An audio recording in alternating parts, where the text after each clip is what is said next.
Hello, this is the three black Pratt photographers.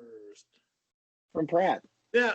Oh, yeah, we're grads. Yeah, that's right. The three black Pratt grads. We're all photographers who went to Pratt Institute many moons ago, and we discuss a variety of photographic topics.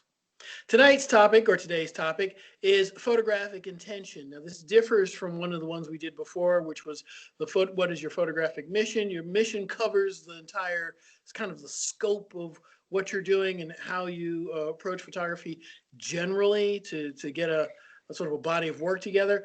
This time we're going to be talk about photographic intention. I'm with Kenneth Nelson and Greg Cleghorn. My name is Mark Skinner, and I'm going to start.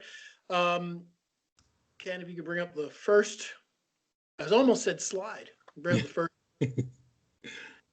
One of the things that you really want to do with your photography is, and I know for me, photographic intention is in three forms. The first one would be telling a story.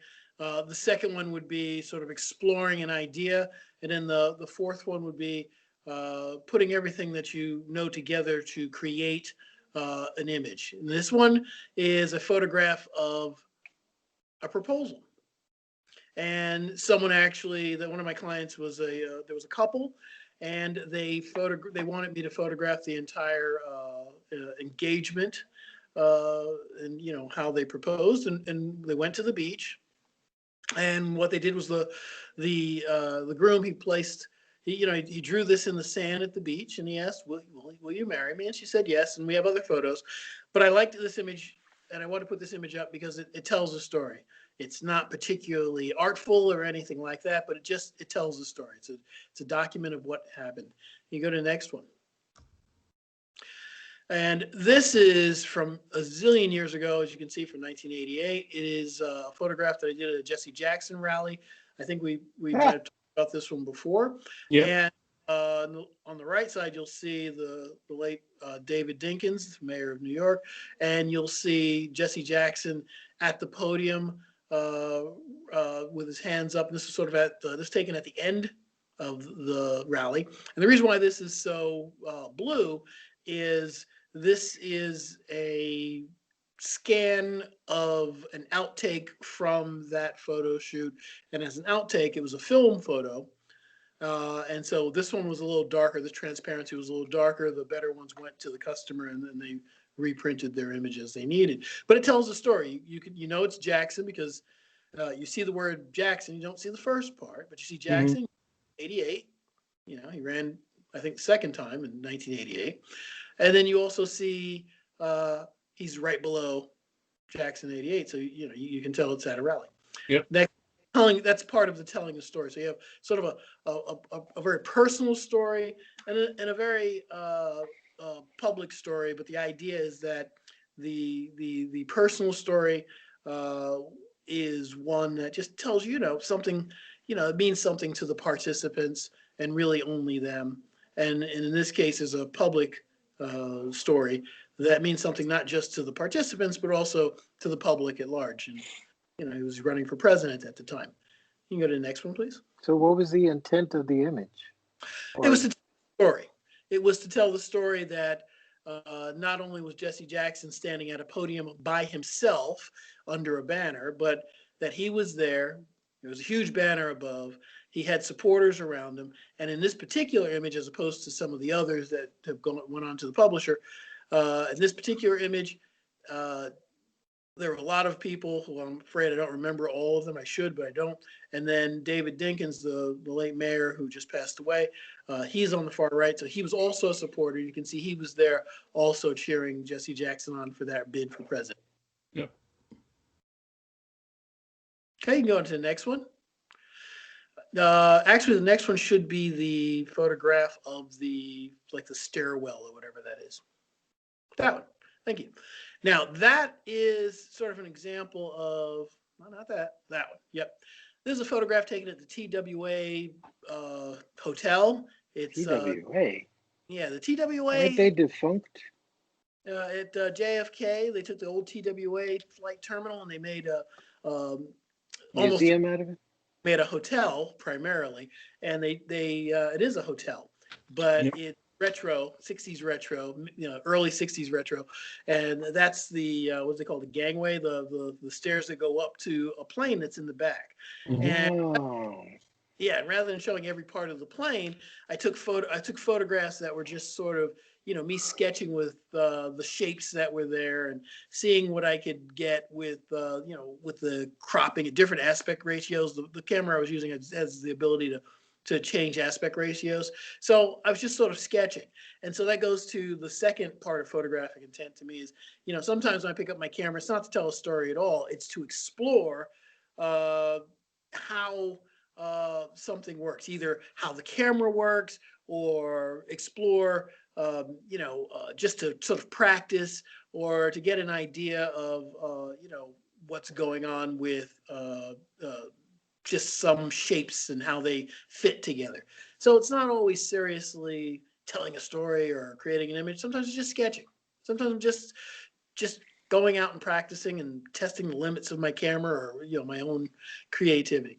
You can go to the next one. So that would be It's okay. Yeah, that's this one. Yes, okay. right. And uh, sorry about the photograph of the print. I couldn't find the original so quickly. What I did was my wife purchased some makeup, and part of it's this lipstick, and I wanted to photograph it before they were used. So I grabbed a couple of them and I threw them on a brown background and I photographed it. And then I realized all of a sudden that you can't actually see the product. The product is not there. Maybe I should take this seriously. I asked her for another couple of days and she said, yeah, go ahead. And I went from this, although I had a nice idea and it would Mhm. normally be fine if it was on a white background, it's not good on a background that makes the product disappear. And then this leads me to say that the third photographic intent for me tends to be creating an image and taking an color idea theory 101. and just really go, uh, from the beginning of an idea and then trying to solve a visual problem. The visual problem I had was uh, I wanted to use a brown background or something earthy, but that earth tone that I had was not good. Right. And I was more enamored with the packaging in this case. And the packaging looks fantastic, but the product gets lost. So let's go to the next one. And so I had this really cool idea that I was going to put it over some plant life, and I put this on a piece of mylar, and I photographed it, and I had an idea, and something wasn't working, and I said, "Gee, I'm not showing the product at all, Uh-huh. but the J, the logo type for this brand, looks great." You can go to the next one. So I put it in Photoshop, and I copied the lipstick on the left of the previous image, and I just made a bunch of lipsticks on the left side.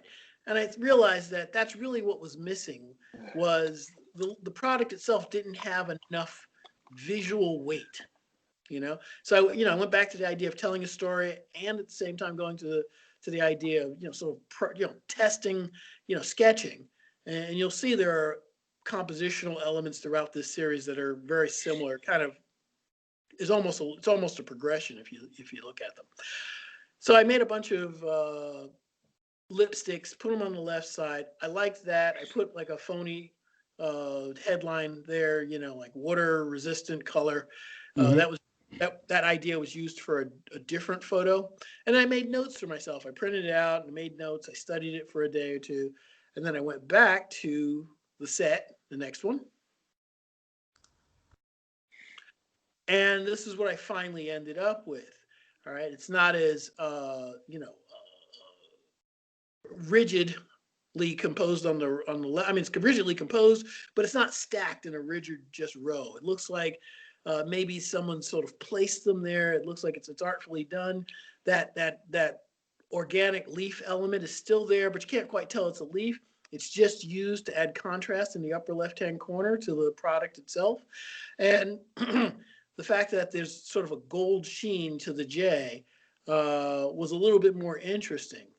But the focus really is on the lipsticks themselves and not so much the product packaging. And so this was the final image, and I was very happy with that. And I followed through from the beginning, sketched an idea, looked through it, and then went back to the drawing board and said, this is what I got to do. Okay. And that's really it. So that's my photographic intention. Have a visual problem I have to solve. I have to show I created it for myself. It was, I have some lipstick. I have to show the lipstick. How do I show the lipstick and the manufacturer's logo? Excuse me.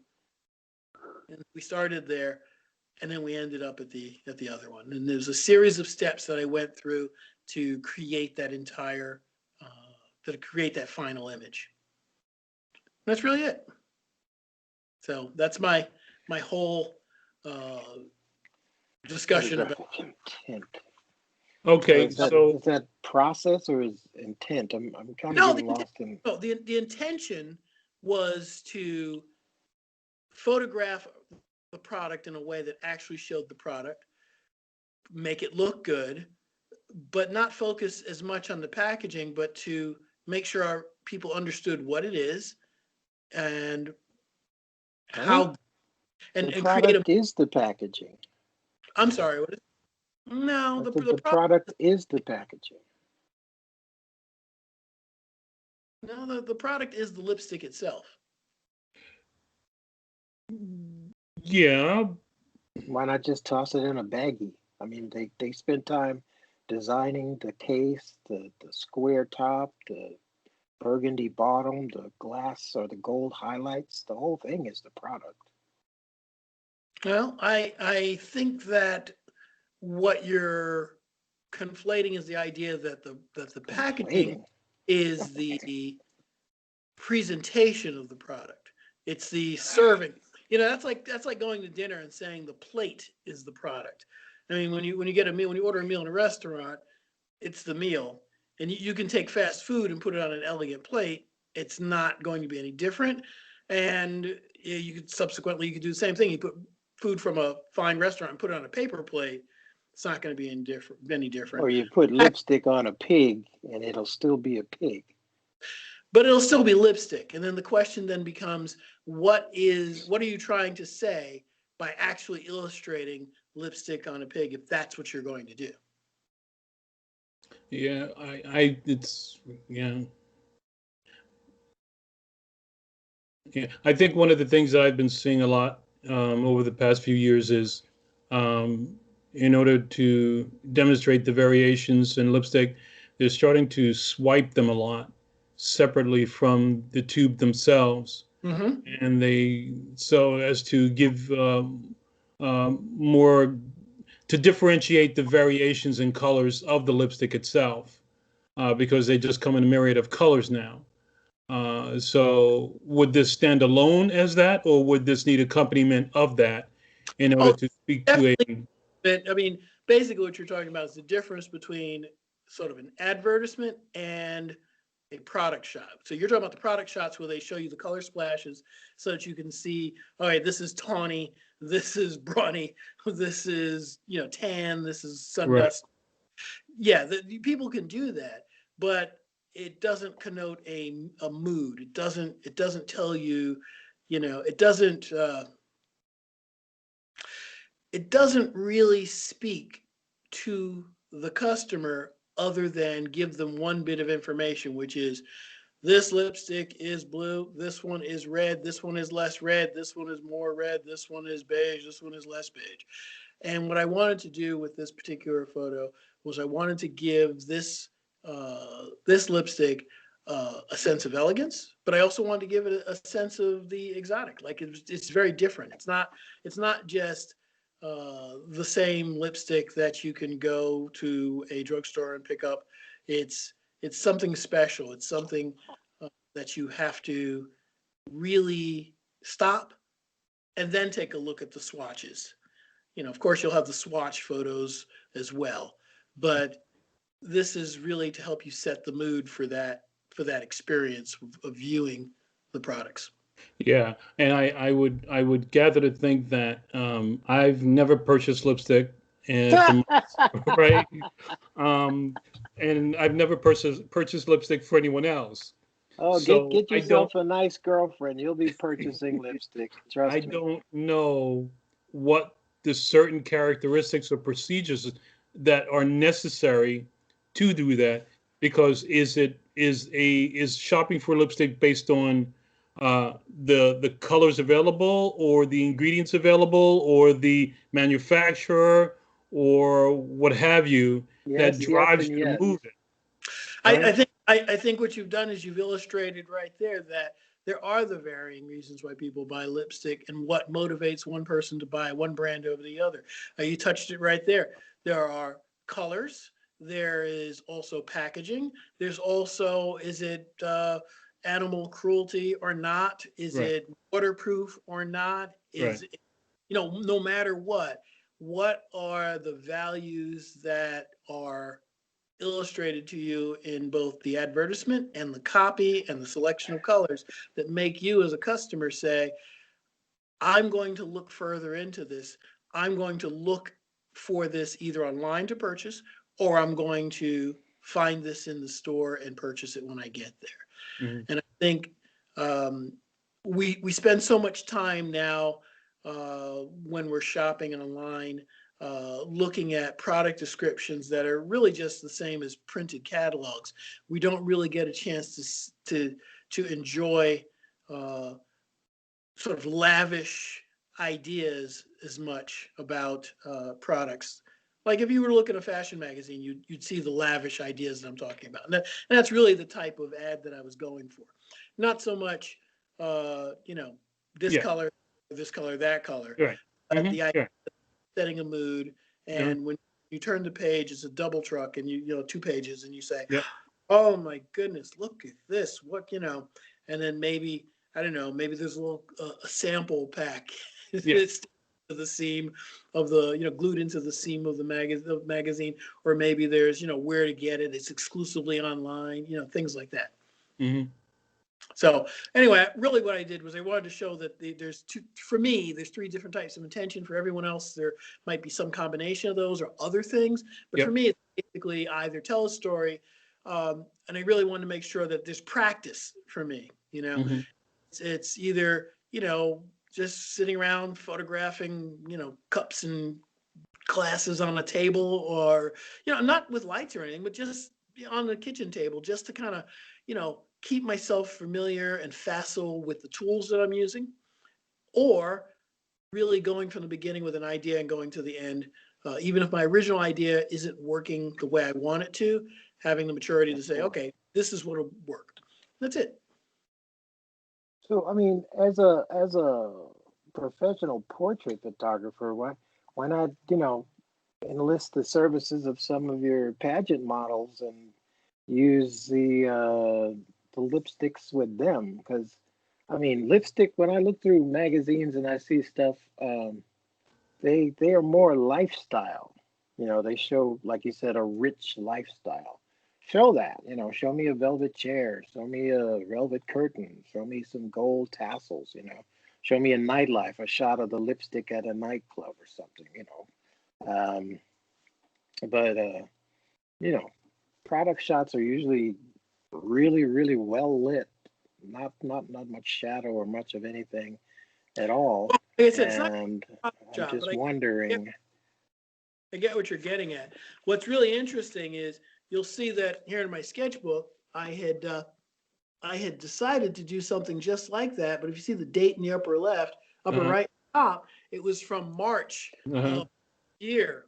Uh-huh. So really was planning to do a lot of that. And then the pandemic hit. So I haven't in the last year been able to really pursue the kind of thing I wanted to do. So you're Hey. absolutely Okay, and Ken, if when the woman of your dreams comes along, get her like a Sephora gift card.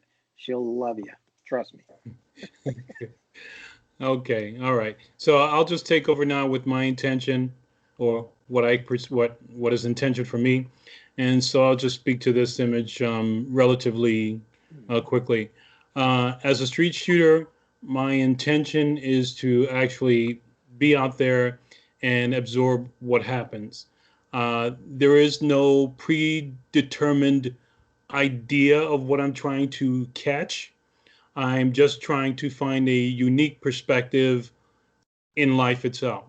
And so in this particular instance, I was standing outside a subway entrance. And as people exited, I decided I wanted to see what kind of expressions they would give off. What are they thinking? What's right? And so this is just one of the things that is happening. I don't know the reason for the facial expression, but it elicits, but it elicits a feeling and a thought. And it's just interesting for me to just see that because it's a unique characteristic of a person exiting in a subway, having no idea what the reaction is. That is the intent.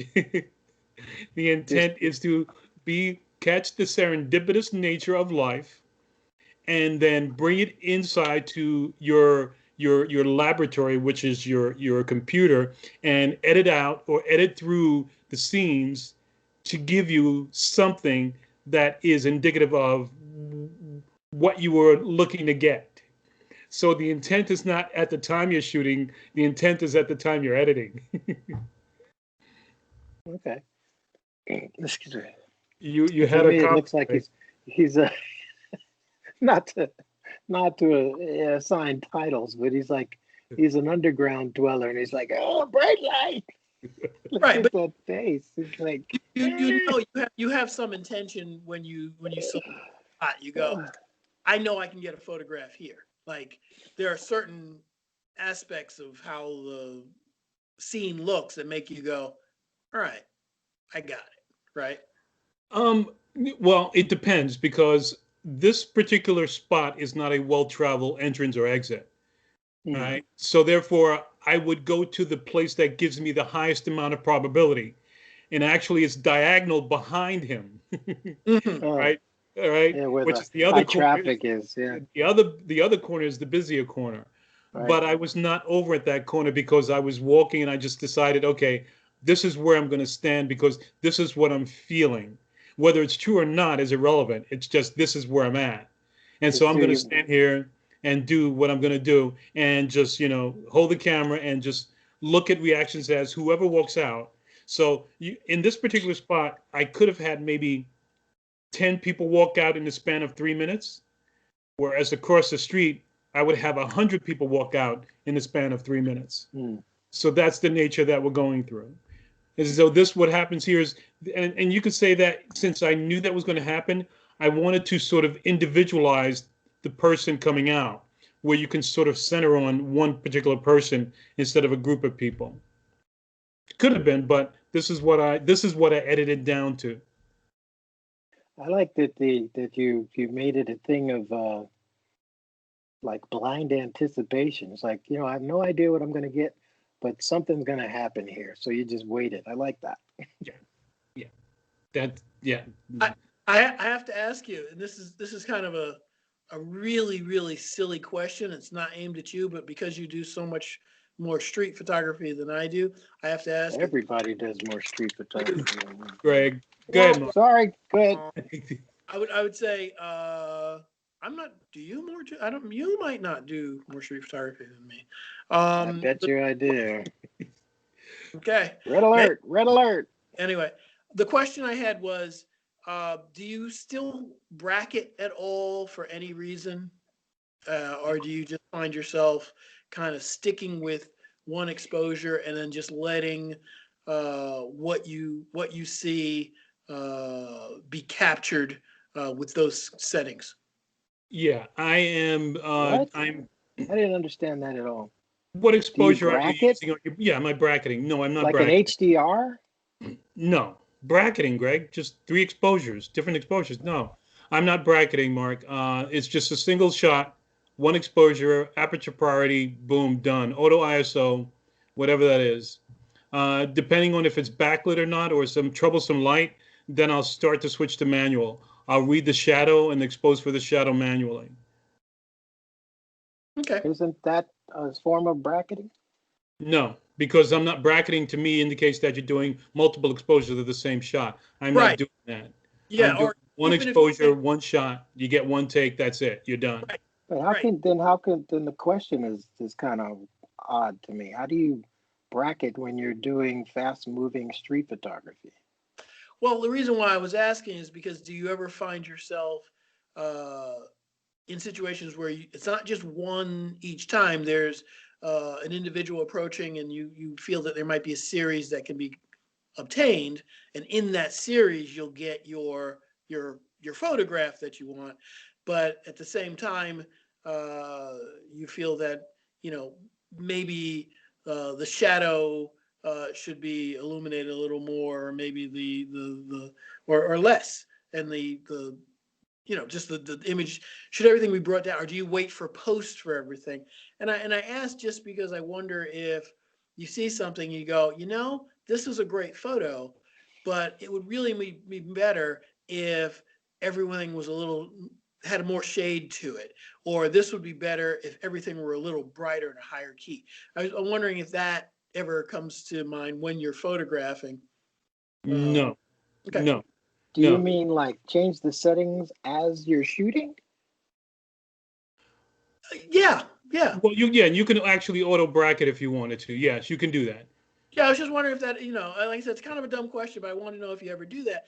Particularly, the Yeah. cameras feature it. That's number one. A lot of the Mm, cameras feature it, and I yeah. was just wondering if that's some sort of, either manually or automatically. Do you ever, utilize that function, uh, in these outdoor settings? No. As a matter of course, I never bracket for exposure. The Okay. only time on multiple exposure is to sequence something, to see which part of the sequence would work out better.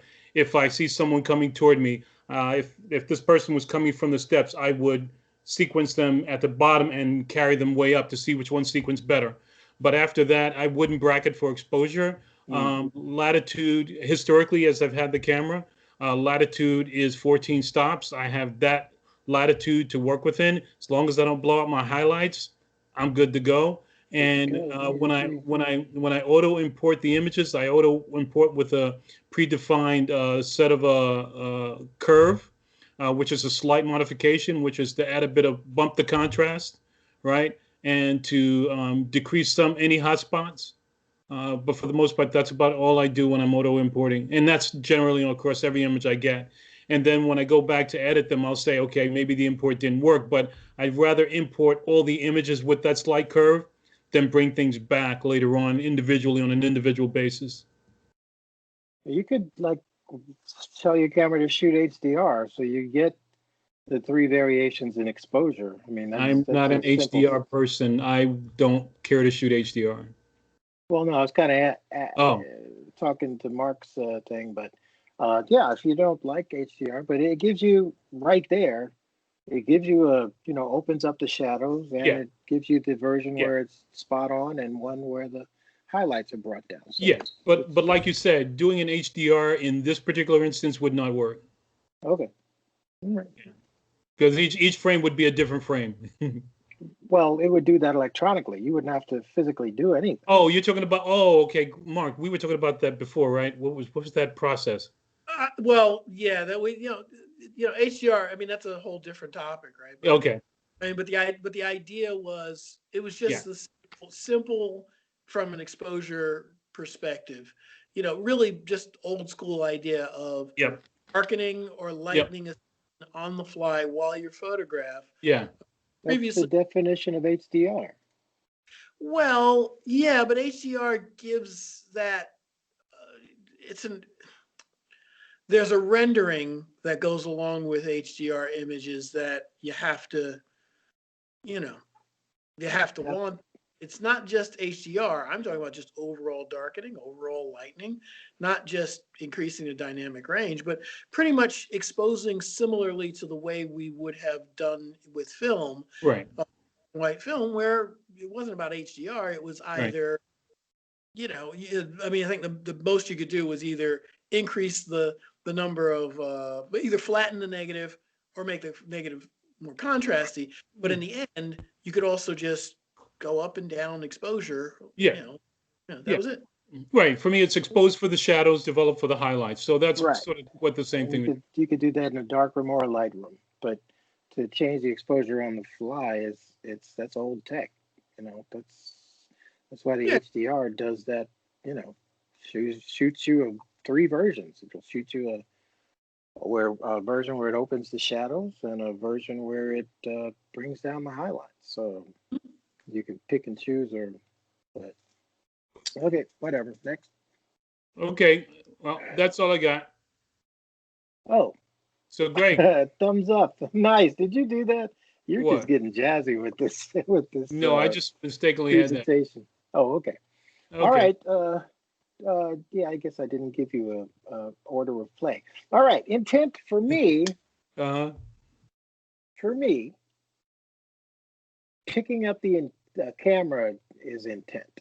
Whatever you shoot, unless you just grab the camera and do like one of these numbers, when you pick up the camera, there's an intent there to capture an image, whether it be emotional or just color. Or I did this one shot, I forgot where I was. It was like a construction zone, and somebody had painted the whole wall gray. I guess they had said a post no bills, and somebody put some movie posters or something on it, so they painted over it, and they, for some reason, they stenciled in the word gray. And I thought that was the coolest thing. So I went over, I framed it in there, and I shot this picture of this word gray on this gray background. I thought that was so cool. That the intent of that is what? I don't know. It was just kind of a visual wordplay thing, and it just caught my eye, and I grabbed it. Mm-hmm.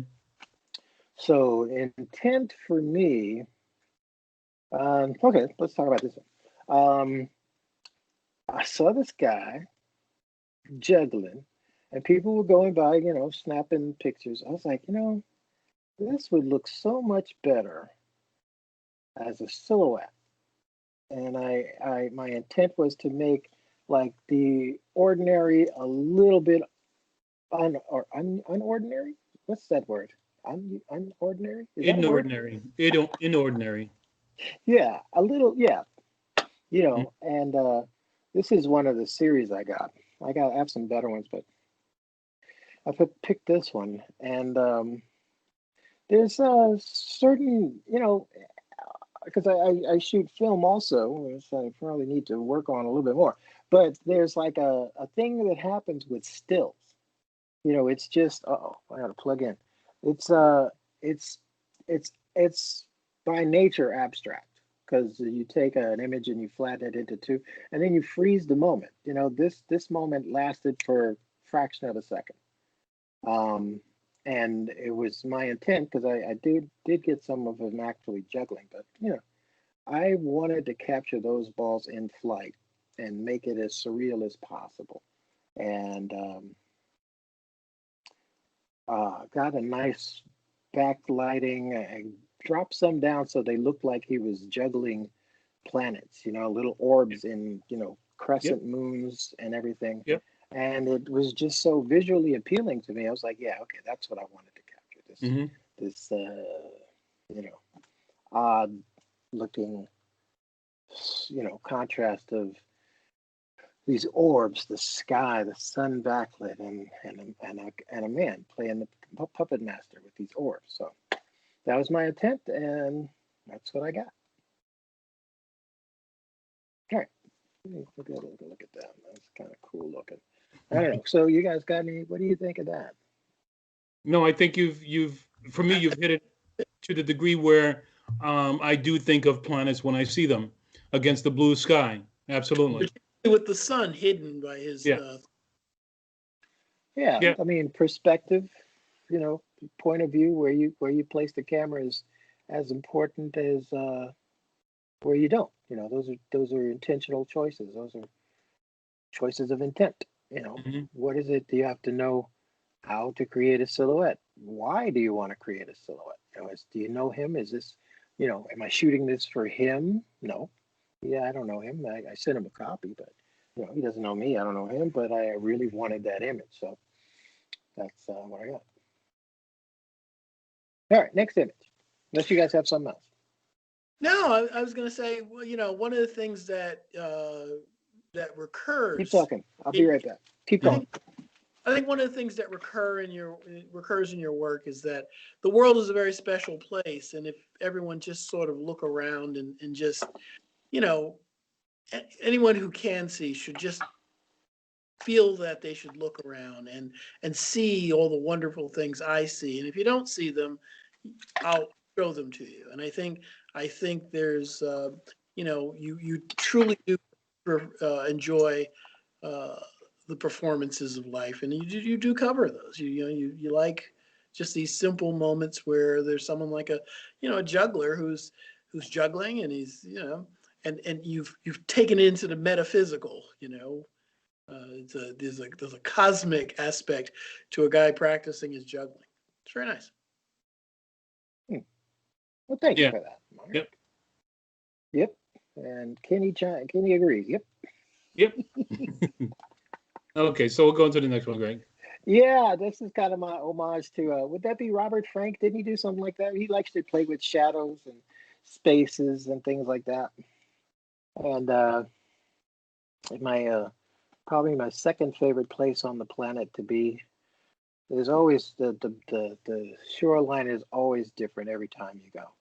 And I'm not exactly sure what I was doing, but I was like, that's kind of goofy. Let me get my shadow into this, and then I put it there, and they kind of merged. The playing with space, playing with real and illusion, or I don't know what do you call a shadow. It's real, but it's a representation of something that's not seen. Kind of. I don't know Yeah. if it's metaphysical. Photographed a trompe l'oeil of some sort. The shadowy figure has it looks like they are blowing something out of some sort of musical instrument because it's so lyrical. The way those that seaweed on the beach there, the way that sort of what is that seaweed? Yeah, Piece of seaweed. Yeah. yeah. So it's very lyrical. So it's really nice how that moves. Yeah, it moves with the flow of music, or the kind of as we imagine music wafts through the air like smoke, and If it's you real. could see it. It and I think it's improved by the bulk of the camera, or the phone or whatever it is that you're using in front of, uh, obviously your face. That the juxtaposition of that bulk with that seaweed. The seaweed becomes two-dimensional or transparent in the way that smoke is transparent, or even we think music, and the shadow becomes almost three-dimensional. And Hmm. so find ourselves reading this over and over again. Okay, going back and forth. Wait a minute, but like back and forth between the shadow and the seaweed. Right. What's two-dimensional on top of a three-dimensional surface looks like it's three-dimensional, and what's three-dimensional on top of a three-dimensional surface looks like it's two-dimensional. And so Hmm. you've compressed all that into a two-dimensional surface. Got it. Got it. Okay. Like you said, I did see a lyrical quality to it, and it was just kind of a little whimsy thrown in there. I just enjoyed that. So sometimes I'll just see stuff that looks visually silly. I'm like, so how do you capture the intentionally capture comedy, or something that's amusing. Mm-hmm. I mean, you juxtaposition. I mean, even in writing, like you say, in writing, if you want to make something sound funny to the ear, like in the movie Dune, it's like, well, bring me that floating fat man. You wouldn't think of a fat man floating. Nothing against fat people, but if you know Dune, this, or any number of things. So that's that. That's and it's out there, like you said, and thank you for that compliment. Just seeing, or like Kenny was saying, I was like, I don't know what's going to happen here, but I'm going to wait and capture something. Something's going to happen here, and he gets these guys, coming up from the dark subway into the light, and he's got this face like, ooh, um, but yeah, I mean, it makes me a little nuts when people say, oh, yeah, there's nothing to shoot over here. It's like, look again. Okay, excellent. Wasn't that a question that we were sort of asked? And I don't want to harp on What? college, but wasn't that one of the questions that was primarily asked in crit class was what was your intention with the photograph? I remember sort of being asked that question. What was your intent? And that was really a key question that was asked often and it almost aches me almost all the time we hear it. I was like, what the heck are you talking about intention? Give me a break. I think the Why difference did is, it ache you? I mean, I think, okay, yeah. Tell us why. I'm sorry? Why did Well, it ache you? Greg had a Oh, question. well, because it was too medicinal. It was too Medicinal. felt medical, it felt clinical. It wasn't What it was your wasn't intent? it wasn't organic. And I was like, you know, The question, well, the or question of being in the intent, right? The question of what is your intent? And then again, not within the framework of what we're talking about, but within the framework of historically when we were asked a question in school. okay? It felt like a clinical question to an organic answer. Well, I mean, I think maybe because, Okay. street shooting, there's a lot of the idea that you're fishing for images. I mean, you go to a target rich environment or an environment that may not be target rich, but you have a sense that there'll be targets that are specific to you or what you're trying to accomplish there, or what the types of images you're looking for. And, you're finding them as they're being captured. You find them, you capture, you find them, you capture. But I think when they're asking the intent is, did you communicate? They want to be able to say, did you communicate effectively what it is you feel you were showing? And so what's your intent? And in the previous photo, Greg's intent was to show that this seaweed was sort of laying on the ground in a really interesting way. It wasn't just a clump, it was a clump that had an arabesque to it. And if I stand next to it let my shadow fall next to it a certain way, it looks like I'm playing music. And that's really a lot of whimsy. I should say whimsy. There's a lot of whimsical qualities to that. And then even with the gentleman juggling, right? He's juggling, and because of what we know about the solar system, they look like planets. It's framed in a way where it looks like the way we see the solar system depicted in. Hmm. So, it reaches into that library of images that we have in the back of our heads, and sort of, teases us with some similar juxtapositions of shapes. And I think in your case, you're fishing for images in a way where you say, aha, I know there's a lot to be said here.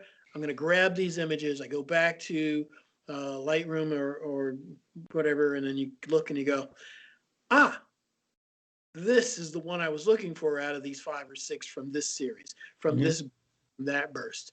Hmm. And, I think the idea of intention is, when you press the shutter, did you communicate what it is you saw that you thought you were going to be showing later? Okay. That's the idea of that. And that's, I guess, now that you've mentioned it, that's probably really the question. Are we showing what we intend? Is also a very good question to ask about. What's your intention? What, So what did you see, or what is it? Yeah. Yeah. visualization. Visualize? What did you visualize? Pre-visualize. Well, yeah. Well, I think pre-visualization would be different from precognition. Yeah, yeah, but I Uh, meant right. pre-visualization. Is this what you envisioned that you would capture? Is that what you Well, mean? yeah. Well, I think that's Or difficult in moving objects. So I don't know if you can yeah. actually pre-visualize a moving object, whereas you can probably pre-visualize a static object.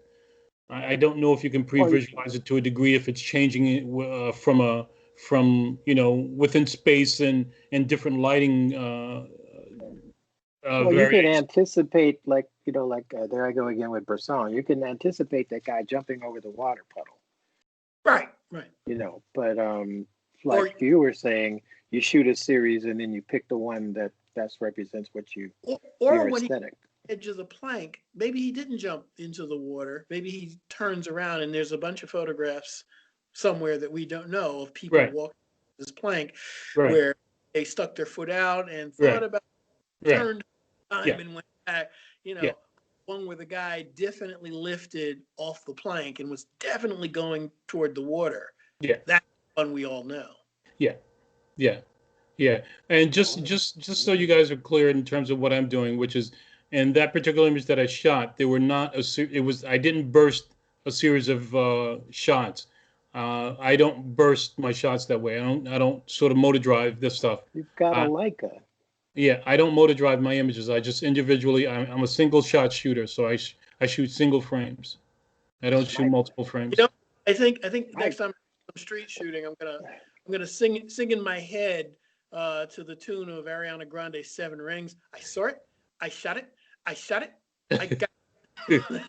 That's what, that's the way I'm gonna sing in my head to Yeah. make sure I get the image.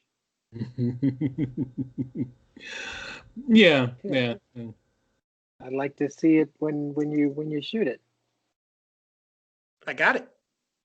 I got it. I shot it. Okay. All right. Okay.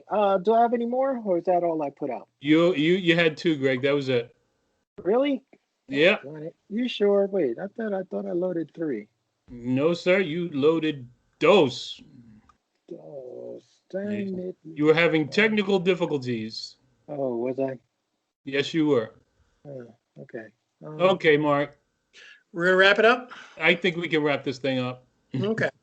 Well, anyway, thank you. I hope you enjoyed this conversation. This has been the 3 Black Pratt grads, and we've been talking about photographic intention and what that term kind of means to us. And I am here with Greg Cleghorn and Kenneth Nelson, and I am Mark Skinner. Thank you very much. See you next time.